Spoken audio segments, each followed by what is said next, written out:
Toast lets you assign each of your employees a job role to help you easily grant them permissions based on their duties and responsibilities at your restaurant.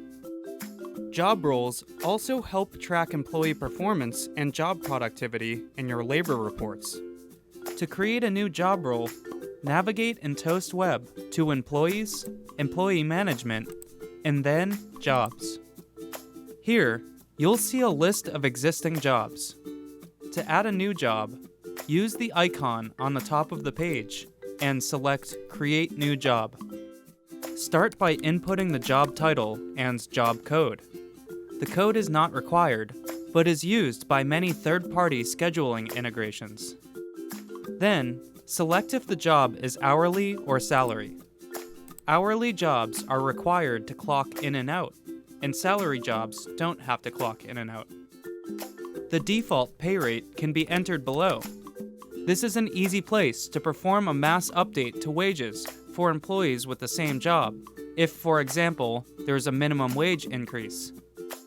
For hourly employees, there's an option to include or exclude hours and pay under this job in your labor summary reporting.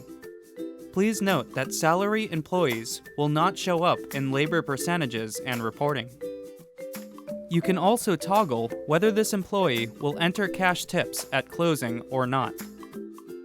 Check out the Shift Review Overview article on Toast Central to learn all the steps that need to be completed before clocking out and closing out your shift.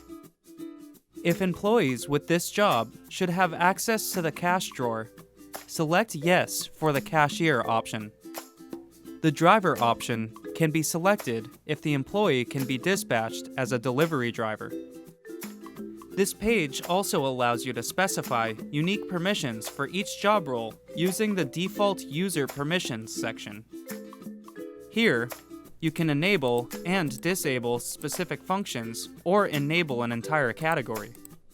Hover over the information icon next to the permissions for more information about what they grant employees access to. For more information about each permission, check out the Permissions Reference Guide on Toast Central. Once you're finished creating the job role, make sure to save and publish your changes.